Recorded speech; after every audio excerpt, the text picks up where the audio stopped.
علیکم ورحمۃ اللہ وبرکاتہ۔ ایک نعت رسول مقبول صلی اللہ علیہ وسلم آپ حضرات کے سامنے پیش کرنے کی سعادت حاصل کر رہا ہوں۔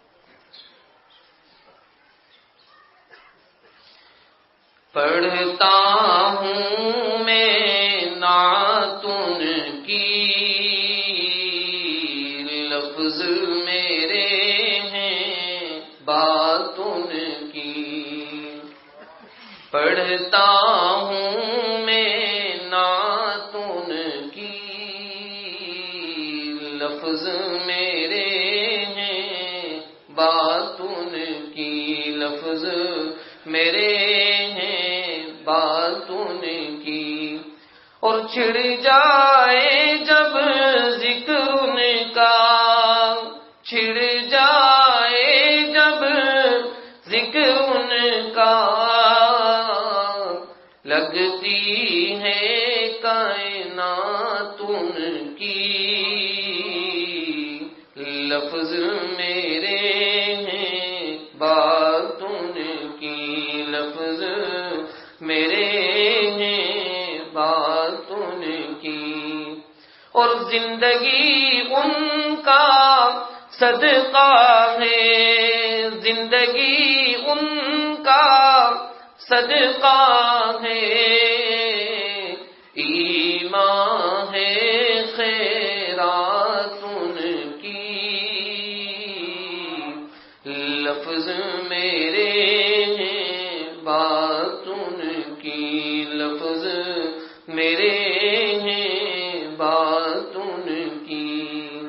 اور جب بھی درود میں پڑھتا ہوں، جب بھی درود ہم پڑھتے ہیں، جب بھی درود میں پڑھتا ہوں، خوش ہوتی ہے ذات ان کی، لفظ میرے ہیں بات ان کی، لفظ میرے ہیں بات ان کی۔ اور امت کی خاطر رونا، امت کی خاطر رونا، دن بھی ان کا رات ان کی، لفظ میرے ہیں بات ان کی، لفظ میرے ہیں بات ان کی۔ اور حشر کا دن مشکل ہوگا، حشر کا دن مشکل ہوگا، کام آئے گی شفاعت ان کی، لفظ میرے ہیں بات ان کی، لفظ میرے ہیں بات ان کی۔ اور صدیق و عمر عثمان و علی، صدیق و عمر عثمان و علی، ہے ذیشان جماعت ان کی، لفظ میرے ہیں بات ان کی، لفظ میرے ہیں بات ان کی۔ حسن و حسین ہیں ان کے پھول، حسن و حسین ہیں ان کے پھول، ان میں ہے عادات ان کی، لفظ میرے ہیں بات ان کی، لفظ میرے ہیں بات ان کی۔ آل نبی اور اہل بیت، آل نبی اور اہل بیت، پاک ہیں سب سعادات ان کی، لفظ میرے ہیں بات ان کی، لفظ میرے ہیں بات ان کی۔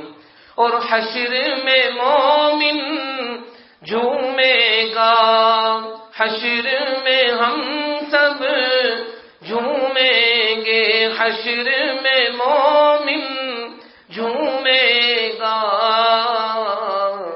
جب ہوگی ملاقات ان کی، لفظ میرے ہیں بات ان کی، پڑھتا ہوں میں نعت ان کی، لفظ میرے ہیں بات ان کی۔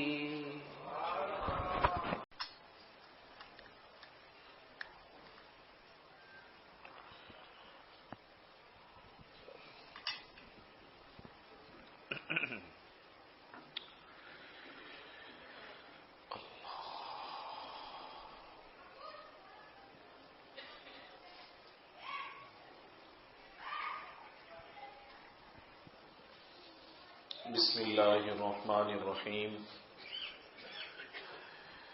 الحمد للہ وکفی وسلام علی عبادہ الذین اصطفی، اما بعد فاعوذ باللہ من الشیطان الرجیم، بسم اللہ الرحمن الرحیم، ولا تقف ما لیس لک به علم ان السمع والبصر والفؤاد كل اولئک كان عنه مسؤولا۔ وقال تعالى يا ايها الذين آمنوا اجتنبوا كثيرا من الظن ان بعض الظن اثم۔ وقال رسول الله صلى الله عليه وسلم إياكم والظن فإن الظن أكذب الحديث۔ صدق الله مولانا العظيم وصدق رسوله النبي الكريم، ونحن على ذلك لمن الشاهدين والشاكرين، والحمد لله رب العالمين۔ توفیق الہی سے آج کی اس ہفتہ وار اصلاحی مجلس میں قرآن مجید فرقان حمید کی 2 آیات مبارکہ تلاوت کرنے کی سعادت حاصل ہوئی، اور حضور سرور کونین خاتم النبیین سرکار دو عالم صلی اللہ علیہ وسلم کی ایک حدیث مبارکہ پیش کی گئی۔ دیکھیے، پہلی آیت مبارکہ میں اہل ایمان کو تاکید کی جا رہی ہے، لا تقف ما لیس لک بہ علم، کہ دیکھو ایسی چیزوں کے پیچھے نہ لگو جن کا تمہیں علم نہیں ہے، جن چیزوں کے بارے میں معلوم نہیں ہے، تحقیق نہیں ہے، ان پر بھروسہ مت کرو۔ اور اگر ایسا نہیں کرو گے تو یاد رکھنا، ان السمع والبصر والفؤاد، انسان آنکھوں کا بھی استعمال کرتا ہے، غلط کر بیٹھتا ہے، کانوں کا استعمال بھی کثرت سے کرتا ہے، اگر اس احتیاط کو پیش نظر نہیں رکھے گا تو غلط استعمال کر بیٹھے گا،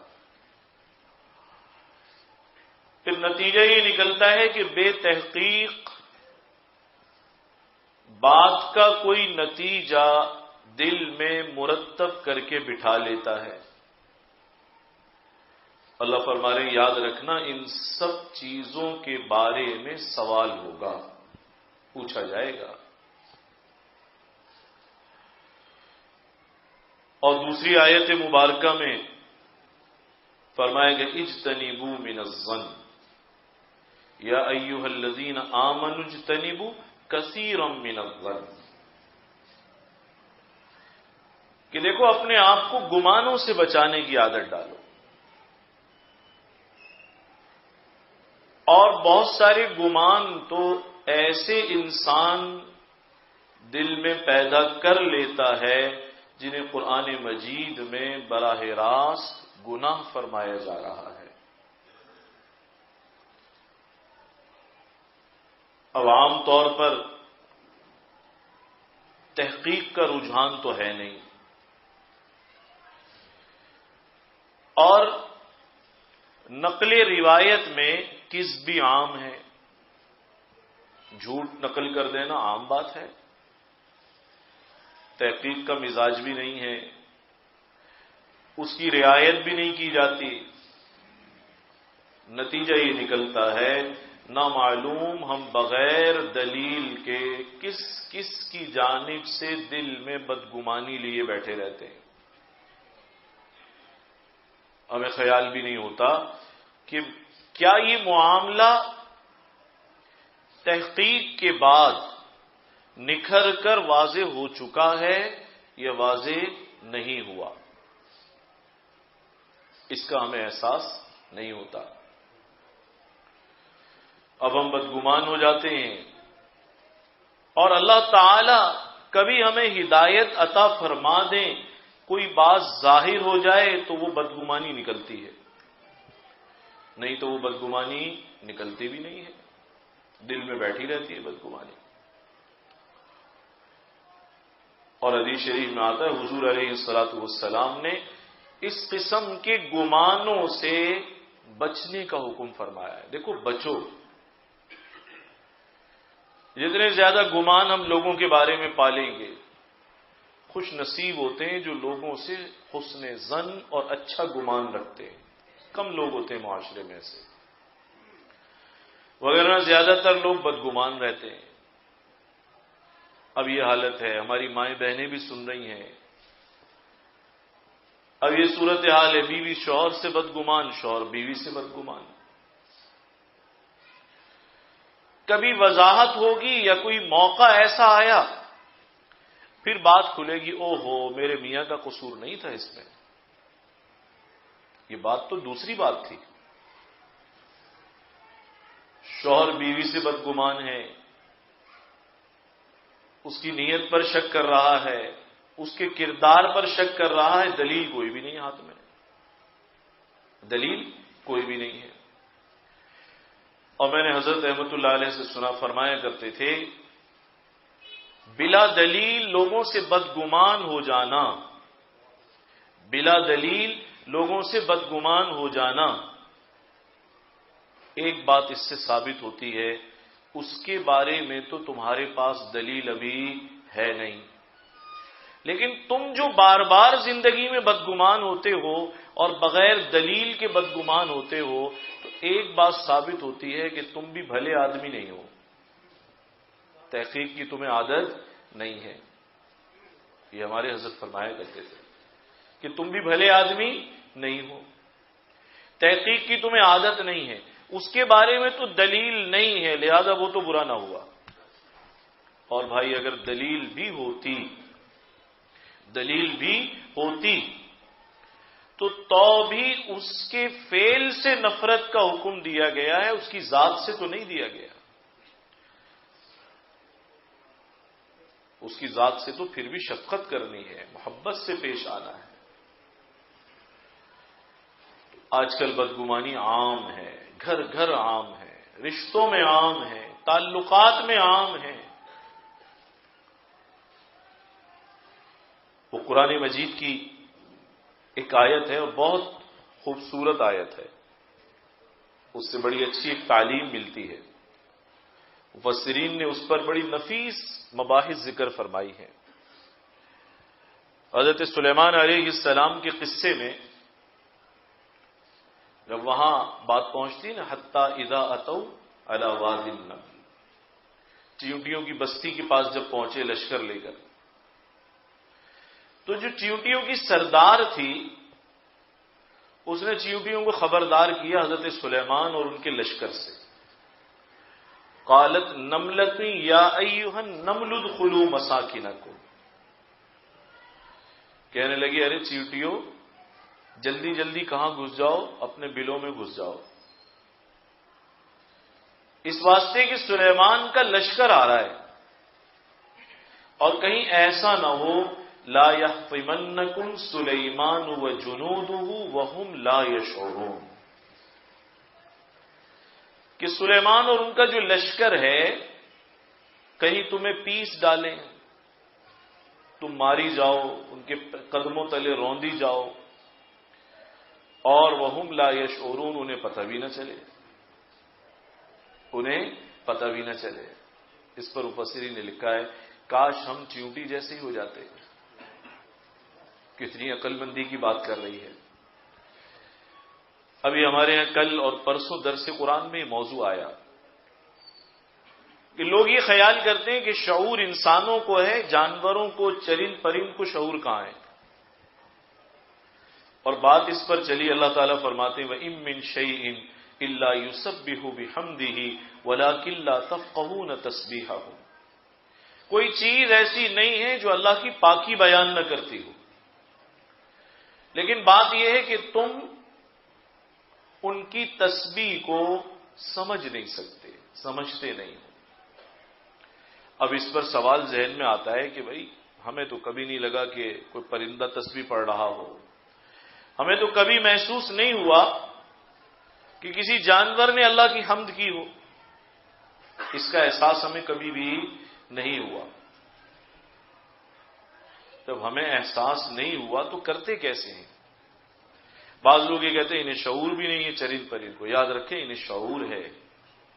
کیسا شعور ہے؟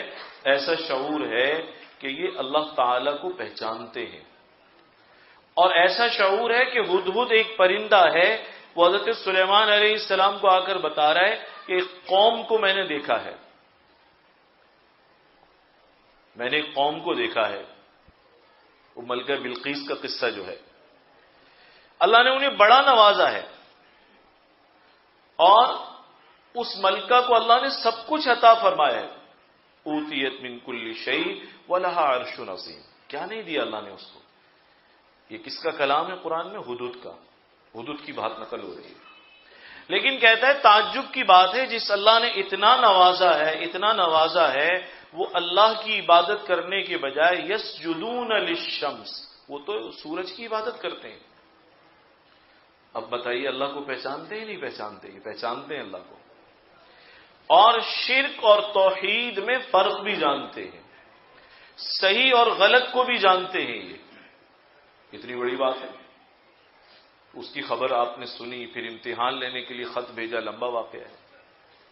تو ان میں شعور ہے، سمجھ ہے، فہم ہے، نفع نقصان کو جانتے ہیں۔ اگر کسی گائے بیل کے اوپر لاٹھی اٹھائیں تو بھاگے گا، بھاگتا ہے نا، اس کا مطلب ہے ضرر اور نقصان کو پہچان رہا ہے۔ گھاس آگے کریں تو آپ کے پاس آئے گا۔ جانور سے اگر محبت کریں، پرندے سے، آپ سے محبت کرتا ہے یا نہیں کرتا؟ گھر میں اگر کوئی محبت کرنے والا ہو، پرندہ اس کے پیچھے بھاگتا ہے، نفرت کرنے والا ہو تو اس سے دور بھاگتا ہے۔ اس کا مطلب ہے یہ نفع نقصان کو بھی پہچانتے ہیں، نفرت اور محبت کو بھی پہچانتے ہیں، شرک اور توحید کو بھی پہچانتے ہیں۔ اللہ نے شعور عطا فرمایا۔ تو اس نے کیسی خوبصورت بات کہی چیونٹی نے، اس پر علماء نے لکھا ہے کاش چیونٹی سے ہی سبق سیکھ لیں بھائی۔ وہ یہ نہیں کہہ رہی کہ یہ سلیمان اور ان کا لشکر تمہیں ہلاک کرنے آ رہا ہے، مار دے گا اور تم پیس دی جاؤ گی، رون دی جاؤ گی، بلکہ ساتھ یہ بھی ساری چیونٹیوں کو سمجھا رہی ہے کہ قصور نہ اللہ کے نبی سلیمان کا ہوگا نہ ان کے لشکر کا ہوگا، اس لیے کہ انہیں تو وہم لا یشعرون پتہ ہی نہیں چلے گا۔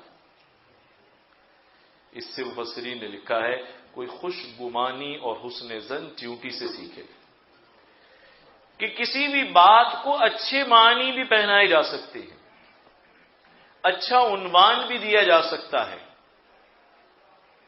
اور اچھی تعبیر بھی ہر بات کی ممکن ہے۔ اس لیے کہتے ہیں خواب بھی دیکھو تو بھائی کسی سلجھے ہوئے آدمی سے تعبیر لو۔ میں نے ایک کتاب میں پڑھا، ایک صاحب نے خواب میں دیکھا میرے سارے دانت ٹوٹ گئے ہیں، سارے دانت ٹوٹ گئے ہیں۔ تو ایک تعبیر لینے کے لیے ایک شخص کے پاس گئے، اس سے کہا بھی میں نے تو آج یہ خواب دیکھا میرے سارے دانت ہی ٹوٹ گئے۔ انہوں نے کہا تم بھی روانگی کی تیاری پکڑو، تم بھی روانگی کی تیاری پکڑو، دانت بھی گئے اب تم بھی جاؤ گے، بڑا خطرناک خواب ہے تمہارا، اور اس میں کوئی اچھی خیر کی علامت نہیں ہے۔ حوصلہ دینا اور حوصلہ دے کر کھڑا کرنا یہ بھی صلاحیت ہر ایک میں نہیں ہوتی۔ کہا جی اس میں اچھی علامت نہیں ہے، دانت ٹوٹ گئے، کوئی سانحہ پیش آئے گا، حادثہ ہوگا تمہارے ساتھ۔ پھر وہ ایک صاحب علم سمجھدار عالم کے پاس گئے، ان سے کہا کہ بھئی میں نے تو ایسے خواب دیکھا ہے کہ میرے سارے دانت ٹوٹ گئے ہیں۔ نے کہا بھئی مبارک ہو، لگتا ہے لمبی عمر ہوگی آپ کی، لمبی عمر ہوگی، اس لیے کہ دانت تو جب ہی ٹوٹیں گے جب عمر لمبی ہوگی۔ تو حالات اور واقعات سے بدگمان ہونا یا ہر بات سے نتیجہ منفی اخذ کرنا، یہ ہمارے اپنے منفی ہونے کی نشانی ہے۔ حضرت فرمایا کرتے تھے نا کہ وہ بدگمان جس سے ہو رہے ہو اس کے بارے میں تو دلیل ہی نہیں ہے، ابھی اس کے بارے میں تو دلیل نہیں ہے، لیکن تمہارے بارے میں ایک اندازہ ہے کہ تم ٹھیک نہیں ہو۔ تو بھائی ہمیں حکم دیا گیا ہے حسن ظن رکھنے کا، حسن ظن رکھنے کا، اور اکثر و بیشتر تجربہ یہ بتاتا ہے رشتوں میں بدگمانی بغیر دلیل کے ہوتی ہے، پڑوس میں بدگمانیاں بغیر دلیل کے، ساتھیوں میں بدگمانیاں بغیر دلیل کے، رشتے ناتوں میں بدگمانیاں بغیر دلیل کے، دلیل عموماً نہیں ہوتی، بس چل رہے ہیں سو چل رہے ہیں۔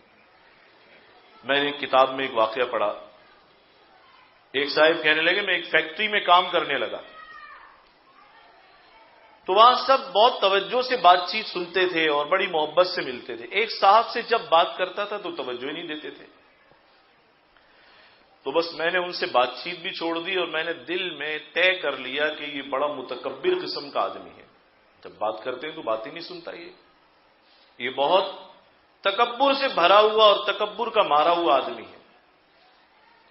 کہنے لگے ایک سال ہو گیا، ایک سال تک میں ان کے قریب ہی نہیں جاتا تھا، کہ بات کرتے ہیں تو سنتا ہی نہیں ہے، تو کوئی بات دھیان سے سنتا نہیں ہے، توجہ نہیں دیتا، متکبر آدمی ہے۔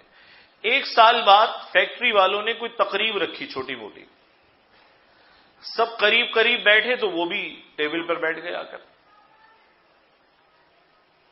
اب میں نے دیکھا کہ ان سے جو صاحب بات کرتے ہیں تو کان کے بہت قریب جا کے بات کرتے ہیں، دوسرا کوئی آیا تو وہ بھی کان کے قریب جا کر بات کر رہا ہے۔ تو میں نے پوچھا بھائی یہ کیا کر رہے ہیں آپ؟ انہوں نے کہا بات یہ ہے ان بیچاروں کی سماعت بہت کمزور ہے، جب تک بالکل نزدیک جا کر کان میں نہیں بولیں گے یہ سنتے نہیں ہیں۔ کہنے لگے او ہو، مجھے اب اندازہ ہوا، ایک سال سے دل میں کچرا بھرا ہوا تھا، ایک سال سے میں اسے سمجھتا تھا متکبر بھی ہے، ایسا بھی ہے، ویسا بھی ہے، ایک سال تک میں نے دل کو اس کی جانب سے میلا رکھا، کاش پہلے ہی تحقیق کر لیتا کسی سے۔ اکثر و بیشتر ایسا ہی ہوتا ہے کہ دلیل موجود نہیں ہوتی، بغیر دلیل کے ہم بدگمان ہو جاتے ہیں۔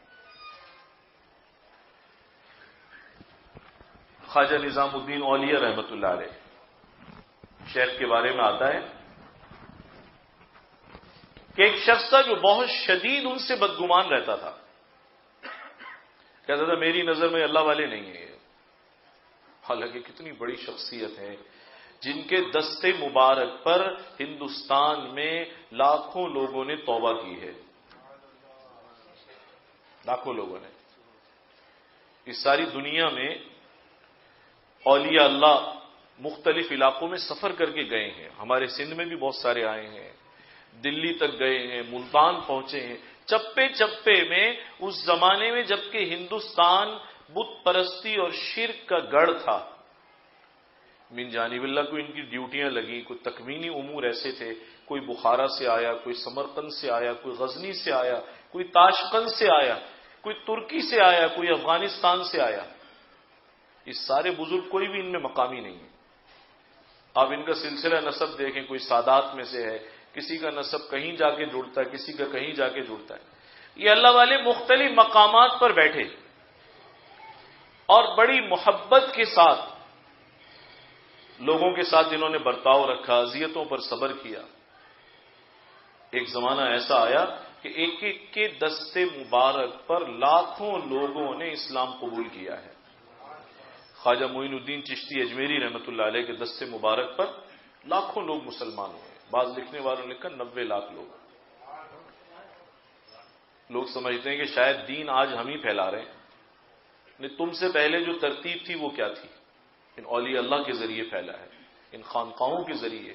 یہ سارے کے سارے حضرات ہمارے سلاسل کے ہیں. تو وہ خواجہ صاحب سے بدگمان رہتا تھا، کہتا تھا بھائی میں انہیں اللہ کا ولی نہیں مانتا، میں انہیں اللہ کا ولی نہیں مانتا. تو کسی نے کہا بھائی کیوں نہیں مانتے؟ کہنے لگے ایک تو صحت مند آدمی ہیں، میں نے سنا ہوا ہے جو اللہ والے ہوتے ہیں بیمار بھی ہوتے ہیں. چلو بھائی ایسے بھی صحیح ایک تو کوئی بیماری نہیں ہے ان کو. دوسری بات یہ ہے کہ یہ کماتے نہیں ہیں، کوئی کاروبار نہیں ہے ان کا. پتہ نہیں اب حلال کا لقمہ ملتا ہے یا حرام کا لقمہ ملتا ہے، کیا کرتے ہیں پتہ نہیں، یہ کماتے نہیں ہیں یہ. اور ایک اعتراض انہوں نے ایسے ہی کوئی اور کیا خواجہ صاحب پر.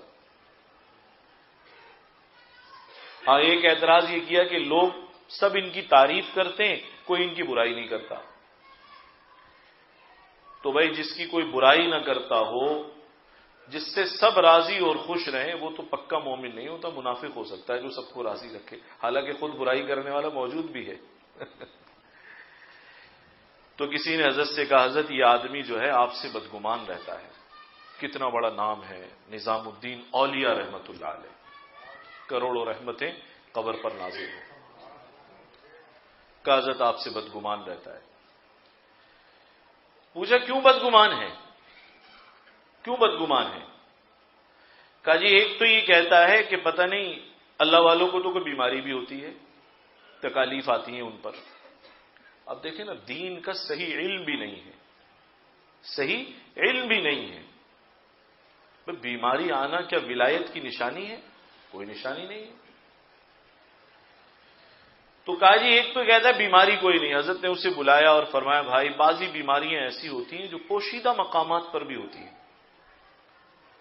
ایک بڑا پھوڑا اور ناسور ہے، اب ان لوگوں کو تو نہیں پتا کہ کس مقام پر ہے، نہ کسی کے سامنے ظاہر کرتا ہوں، لیکن تکلیف ہوتی ہے تو مجھے معلوم ہے کیسی تکلیف ہوتی ہے. اور فرمایا دوسری بات یہ ہے جو فلانے صاحب ہیں جو اپنی ہاتھ کی محنت سے فلاں کام کرتے ہیں، میں نے اپنی حلال کی کچھ رقم ان کے کام میں بطور مزاربت لگائی ہوئی ہے. مزاربت کسے کہتے ہیں؟ پیسہ ایک شخص کا اور محنت دوسرے کی، یہ مزاربت ہے. نفع کی تقسیم آپس میں طے ہو جاتی ہے. رب المال اور مزارب، ایک کا پیسہ ایک کی محنت. کم مریدین کی وجہ سے، خدام کی وجہ سے کام پر تو نہیں جا سکتا، لیکن میرے پاس جو حلال کی جمع پونجی تھی وہ میں نے فلاں صاحب کی تجارت میں لگائی ہوئی ہے، تصدیق کرنا چاہو تو ان سے جا کر پوچھ لینا. کہا جی 2 سوالات کے جواب ہو گئے، 2 سوالات کے جواب ہو گئے. سمجھ میں آ گئی بات. ایک تو ہے کہ بیماری بھی ہے، اور ظاہر ہے وہ بیماری ہے تو کیا وہ سب کو دکھاتے پھریں گے کہ یہ بیماری ہے ہمیں؟ یہ تو گلہ ہو گیا نا، شکوہ ہو گیا اللہ سے. یہ بھی سمجھ میں آ گیا کہ بھائی یہ بظاہر کام کرتے ہوئے نظر نہیں آتے لیکن کام چل رہا ہے، اس حلال تجارت میں پیسے لگے ہوئے ہیں، اور وہ واقعتاً جس کی تجارت میں لگے ہوں حلال کمانے والا آدمی ہے. اور تیسری بات حضرت نے فرمائی بھائی جیسے تو مہربان ہے گالی دیتا ہے، ایسے پتہ نہیں کتنے گالی دینے والے اور بھی ہیں. جیسے تو مہربان ہے ایسے ہی اور بھی بہت سارے مہربان ہیں، وہ بھی برا بھلا کہتے ہیں. اب آپ مجھے بتائیے ہمیں کس نے حق دیا کہ ہم لوگوں کی آبرو سے کھیلا کریں. کس نے حق دیا ہمیں؟ کس نے حق دیا ہمیں؟ یہ بدگمانیاں عام ہیں، کہیں آپ چلے جائیں. میں تو بعض دفعہ دیکھتا ہوں کہ اولاد ماں باپ سے بدگمان نظر آتی ہے، شاگرد استاد سے بدگمان نظر آتے ہیں، بیوی شوہر سے، شوہر بیوی سے، بھائی بھائی سے بدگمان نظر آتا ہے. اور جب وجہ نکلتی ہے تو معلوم ہوتا ہے او ہو یہ تو اڑتی غبار تھا، بس اڑتا ہوا، اس کی تو نہ بنیاد تھی، نہ کوئی دلیل تھی، نہ ثبوت تھا، کچھ بھی نہیں تھا. ہماری اکثر و بیشتر بدگمانیاں اسی معیار کی ہوتی ہیں. جبکہ حسن ظن رکھنا، اچھا گمان رکھنا حضرت فرماتے تھے واجب ہے، اور فرمایا کرتے تھے اس پر تمہیں اجر ملے گا. یہ نہیں پوچھا جائے گا قیامت کے دن کہ آپ ان کے ساتھ کیوں اچھا گمان رکھتے تھے، دلیل ہے؟ یاد رکھیے گا اچھے گمان پر دلیل طلب نہیں کی جائے گی، البتہ بدگمانی پر دلیل مانگی جائے گی. ایک شخص شراب نہیں پیتا، ہم اسے شرابی سمجھتے ہیں. ایک شخص بدکار نہیں ہے، ہم اسے بدکار سمجھتے ہیں. اب اکثر ہمارے بازار میں ہوتا ہے کوئی تاجر ترقی کر گیا، کوئی پیچھے رہ گیا. پیچھے رہ جانے والا اس ترقی کرنے والے کو کہتا ہے ناپ تول میں کمی کرتے ہیں، یہ کر لو بھائی کام. تم نے دیکھا ہے ناپ تول میں کمی کرتے ہوئے؟ ان کے پاس پیسہ 1 نمبر نہیں ہے، 2 نمبر ہے. تمہیں کیا پتا ان کے سورسز کیا ہیں، ذرائع کیا ہیں. یہ شیطان دل میں بدگمانیاں بھرتا ہے، بدگمانیاں ڈالتا ہے. حدیث شریف میں آتا ہے حضور علیہ الصلوۃ والسلام ایک مرتبہ مسجد نبوی کے کنارے پر صحن کے ساتھ، چونکہ ازواج مطہرات امہات المومنین کے حجرے بھی وہیں تھے، اور آپ آج بھی جو آرام فرما ہے یہ بھی ام المومنین حضرت عائشہ صدیقہ رضی اللہ تعالی عنہا کا حجرہ ہے، جو اب آپ کا روضہ کہلاتا ہے. تو اطراف میں ازواج مطہرات کا آنا جانا بھی ہوتا تھا. ایک دن رات کے وقت آپ مسجد کے کنارے پر تھے اور حضرت صفیہ رضی اللہ تعالی عنہا وہ مسجد سے باہر تھی، رات کا وقت تھا. اب یہ لائٹ اور روشنی کا زمانہ تو نہیں تھا. آپ ان سے ام المومنین سے کچھ گفتگو فرما رہے تھے. آپ نے محسوس کیا کہ 1-2 مسلمان پاس سے گزرے ہیں. آپ نے انہیں روک دیا اور بلایا اور ان سے فرمایا بھائی میں جس خاتون سے گفتگو کر رہا ہوں یہ میری زوجہ صفیہ ہیں، یہ میری زوجہ صفیہ ہیں. اب وہ لرز گئے. انہوں نے عرض کیا یا رسول اللہ کیا ہم آپ کے بارے میں بدگمانی کریں گے؟ ہم ایسا سوچ سکتے ہیں آپ کے بارے میں؟ آپ کے بارے میں کیسے ہمیں یہ خیال آ سکتا ہے؟ کیسے بدگمانی کر سکتے؟ ہم تو آپ کے بارے میں بدگمانی نہیں کر سکتے. آپ نے فرمایا نہیں ایسا نہیں ہے، حقیقت یہ ہے شیطان ہر وقت انسان کے پیچھے لگا ہوا ہے. اور ایک روایت میں تو آتا ہے اس طرح سے جسم میں گردش کرتا ہے کمجر الدم، جیسے خون گھوم رہا ہے جسم میں، پتہ نہیں کیا خیال ڈال دے. اور آپ نے اس لیے ضروری وضاحت فرما دی اگر امتی کے دل میں نبی کے لیے بدگمانی آ گئی یہ تو ایمان سے بھی چلا جائے گا. نعوذ باللہ اللہ کے نبی کس سے گفتگو فرما رہے تھے، نامعلوم کس سے بات چیت فرما رہے تھے، تو ایمان سے بھی چلا جائے گا. اتنی نازک بات. تو بھائی اکثر و بیشتر تعلقات میں، رشتوں میں، اور یوں کہہ لیجئے کہ معاملات میں جو ہمارے دل میں باتیں بیٹھ جاتی ہیں بالعموم شاخ سانہ بدگمانی ہی کا ہوتا ہے. رکھنا ہے تو اس نے ظن رکھے. اب میاں بیوی کے درمیان بیٹھ جاتی ہے، پتہ نہیں میاں رات کو گھر دیر سے آ رہے ہیں، کہیں جا رہے ہیں، ضرور جا رہے ہیں، کوئی بات ہے، کوئی بات ہے. ایک مرتبہ پتہ چلا ایک صاحب بیچارے ایک جگہ سے جاب کر کے دوسری جگہ جاتے تھے تاکہ گزر بسر گھر کا ٹھیک ہو سکے. اب بیوی یہ سمجھتی تھی کہ بھئی دیر سے آ رہے ہو نہ ہو کوئی گڑبڑ ہے، کہیں ان کا رابطہ ہو گیا ہے، کوئی چینل کھل گیا نیا، کہیں رابطہ ہو گیا ان کا. تو بیچارہ بتانا پسند نہیں کرتا تھا کہ میں کیا بتاؤں کہ 8 گھنٹے کی جاب کرنے کے بعد پھر 4 گھنٹے 5 کہاں لگا رہا ہوں، کہ بچوں کو کیا احساس دلایا جائے کہ میں کس وجہ سے محنت کر رہا ہوں، مناسب نہیں سمجھا۔ اب وہ روز کا جھگڑا گھر میں، روز کا جھگڑا گھر میں، بالآخر ایک دن بتانا پڑا، ری بھی تو بدگمان ہے، اور اتنی بدگمان ہے میں تو یہاں سے نوکری کر کے ہٹتا ہوں تو پھر دوسری نوکری پہ چڑھتا ہوں۔ مجھے ایک مرتبہ ایک پڑھی لکھی خاتون نے، انہوں نے مجھے فون کیا، کہنے لگے مفتی صاحب مجھے اپنے شوہر پر بڑا شک ہے، شوہر پر بڑا شک ہے۔ میں نے کہا آپ کے پاس کوئی دلیل ہے، شک کی وجہ ہے؟ شک کی وجہ تو نہیں ہے، لیکن جو باہر گھومتا پھرتا ہے نا، عمر بھی زیادہ، عمر بھی کم نہیں، مجھے لگتا ہے کہ کوئی معاملہ دوسرا ہے اس کا۔ پڑھی لکھی خاتون، سمجھدار خاتون۔ میں نے کہا اب کیا کیا جا سکتا ہے، آپ شک دل میں نہ رکھیں گے۔ نہیں، میں نے اس لیے فون نہیں کیا آپ کو، میں نے اس لیے فون کیا ہے کہ آپ کے پاس ذرائع ہیں، لوگ ہیں، مریدین ہیں، شاگرد ہیں، تو اس کے پیچھے لگائیں، یہ جاتا کہاں ہے؟ اس کے پیچھے بھیجیں آپ لوگوں کو۔ میں نے کہا ارے بھی ہم نے اپنے بڑوں سے سنا ہے، اور قرآن و حدیث میں بھی بڑی ہدایت آئی ہے، یہ جو بدگمانی ہے یہ بغیر دلیل کے عموماً ہوتی ہے، اس لیے منع کیا گیا ہے، اور جو بدگمان رہتا ہے اس کا چین و سکون اور اس کی راحت کی نیند بھی چلی جاتی ہے۔ ہر وقت یہی پریشانی، ہر وقت یہی پریشانی، ہر وقت یہی پریشانی۔ کہ آپ کے پاس لوگ ہیں، مریدین ہیں، شاگرد ہیں، تو ان کے پیچھے تو لگائیں، ذرا جاتا کہاں ہے یہ؟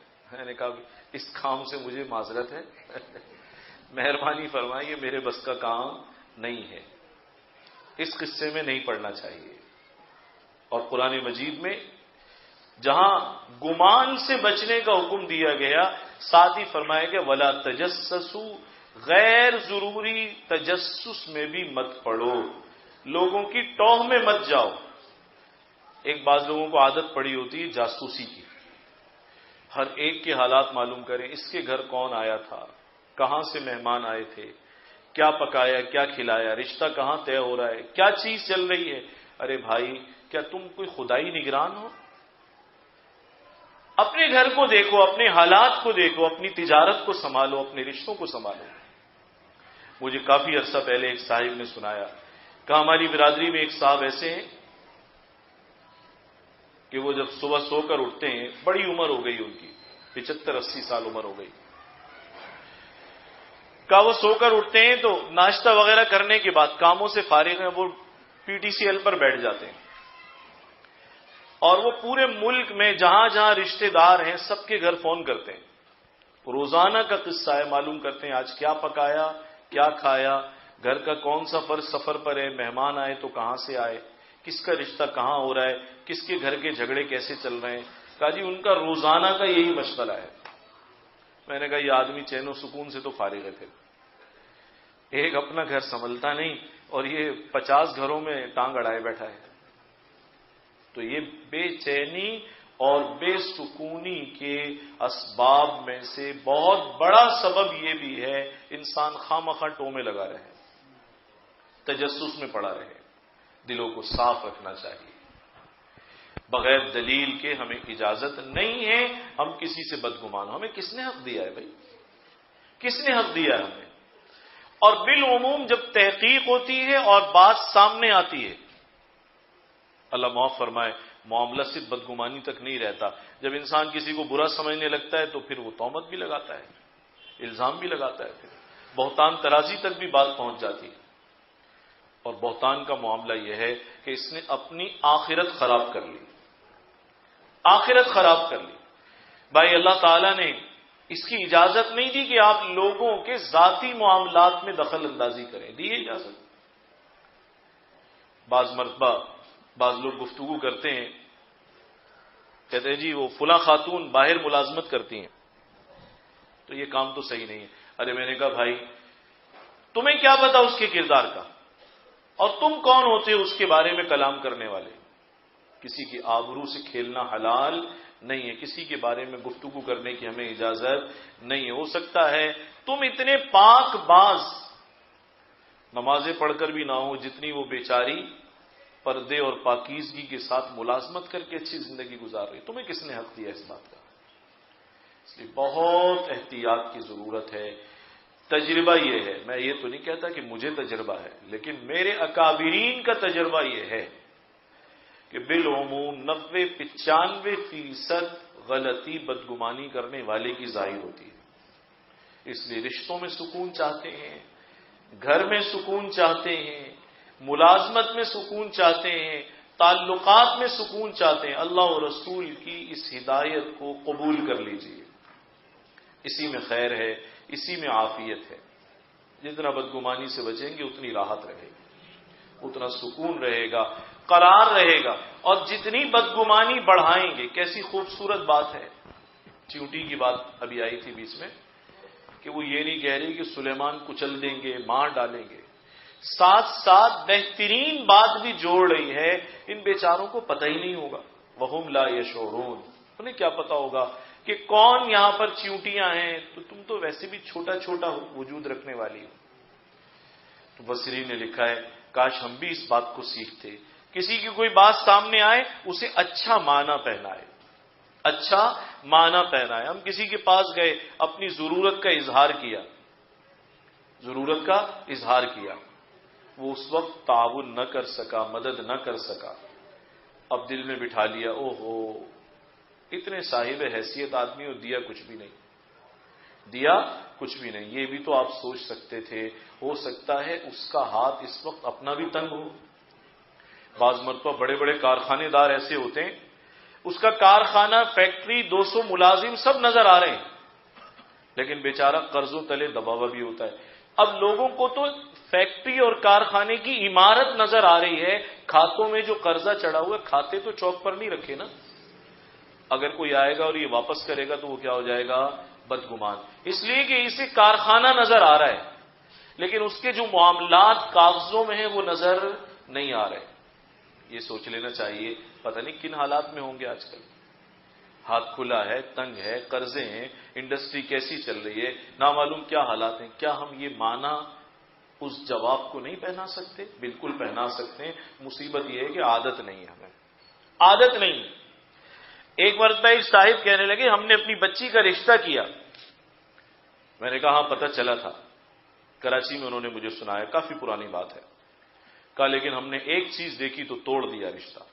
ان کا کس وجہ سے توڑ دیا؟ کہنے لگی دیکھیں جی وہ ہمارے گھر ایک مرتبہ آئے رشتہ کرنے کے بعد، تو میرے والد یا پتہ نہیں والدہ کہا وہ بیمار تھی، تو ان کا فرض بنتا تھا 2-4 کلو 5 کلو سیب ہی لے آتے، سیب ہی لے آتے. وہ آئے بیٹھے، ہم نے تو ان کی خاطر کی، لیکن وہ 2-4 کلو سیب لانے کی بھی ان کو توفیق نہ ہوئی. میں نے اپنی اہلیہ سے کہا جس کی کنجوسی کا بھی یہ عالم ہے، پتہ نہیں بعد میں کیا کرے گا، رشتہ ختم کرو اس سے. نعوذ باللہ. کیا اچھی سوچ کے سارے در بند ہو چکے ہیں. یہ بری سوچ علامت ہے اپنی برائی کی. ظاہر ذہن وہیں تک پہنچتا ہے جہاں تک پہنچنے کی صلاحیت ہوتی ہے، اور جس کے اندر منفی بات زیادہ ہوگی منفی نتیجے تک ہی پہنچے گا. میں نے کہا بھی رشتہ توڑ دیا. کہا جی رشتہ توڑ دیا ہم نے، ہمیں لگا کہ یہ معاملہ چلے گا نہیں. بتائیے کہ رشتے کی قیمت 2 کلو سیب ہے، یہ قیمت ہے رشتے کی. نامعلوم اس طرح سے کہاں کہاں ہم غلطی کر جاتے ہیں، کہاں کہاں بدگمان ہو جاتے ہیں. یہ بھی تو سوچا جا سکتا ہے بھائی راستے سے آگے ہوں گے سن کر، قریب سے گزرتے ہوئے آگے ہوں گے. یہ بھی کہا جا سکتا ہے کہ بیچارے عیادت کے لیے آئیں لیکن بھول گئے ہوں گے، نہیں خیال رہا ان کو کچھ لانے کا. ابھی تو رشتہ کیا ہے، آگے تو ابھی برتاؤ کی تو بہت ساری مثالیں سامنے آئیں گی. کچھ صبر کر لیا ہوتا، لیکن ہم عجلت میں حکم لگانے کے عادی ہیں. دوسرے کو بخشنے کے لیے ہم تیار نہیں ہوتے، معاف کرنے پر راضی ہم نہیں ہوتے. نتیجہ یہ نکلتا ہے برسہ برس تک دل میں وہ کچرا پڑا رہتا ہے. اللہ تعالیٰ اسے کسی موقع پر صاف فرما دیں، کوئی بات ہمارے سامنے کھل جائے یا کھول دی جائے من جانب اللہ، تب تو وہ گن صاف ہوتا ہے، وگرنہ ساری زندگی بغیر دلیل کے اسے غلط سمجھتا رہتا ہے، بغیر وجہ کے اسے غلط سمجھتا رہتا ہے. اس لیے بھائی یہ بڑی خطرناک بات ہے. حضور علیہ الصلوۃ والسلام فرمانے گمانوں سے بچو. اس لیے کہ اس طرح سے لوگوں کے بارے میں گمان رکھنا یہ باتوں میں اکذب الحدیث، سب سے جھوٹی بات یہی ہے، سب سے خراب بات یہی ہے۔ ہمیں حق نہیں ہے، سب کی آبرو ہماری آبرو کی طرح عزیز ہے، اور سب کی آبرو کی حفاظت کرنا سب پر لازم ہے۔ کیوں کسی کو الزام دیتے ہیں یہ راشی ہے، اس کی کمائی 2 نمبر کی ہے، یہ ایسا ہے، یہ بدکار ہے، یہ شرابی ہے، یہ زانی ہے؟ ہمیں اس کا حق حاصل نہیں ہے۔ اور بھائی جب تک دلیل نہ ہو دوسرے کے بارے میں اچھا گمان ہی رکھے۔ اگر کسی کے بارے میں آپ سمجھتے ہیں نیک ہیں، تہجد گزار ہیں، اچھے آدمی ہیں، انہوں نے کبھی تہجد پڑھی ہی نہیں، تو قیامت کے دن کٹہرے میں نہیں کھڑا کیا جائے گا، صاحب اس نے تو تہجد پڑھی نہیں تھی، تم نے اس کو نیک کیوں سمجھا؟ ہاں، اس پر اجر دیا جائے گا کہ ہمارا بندہ جیسا بھی تھا لیکن یہ اسے بھلا اور اچھا سمجھتے تھے، اس کے بارے میں گمان اچھا رکھتے تھے۔ اور بھائی اچھا گمان اچھے لوگوں کی نشانی ہے، اچھا ہونے کی علامت ہے۔ جو زیادہ اچھا گمان رکھتا ہوگا اس کے اندر زیادہ خوبیاں، زیادہ بھلائیاں موجود ہوں گی۔ آخر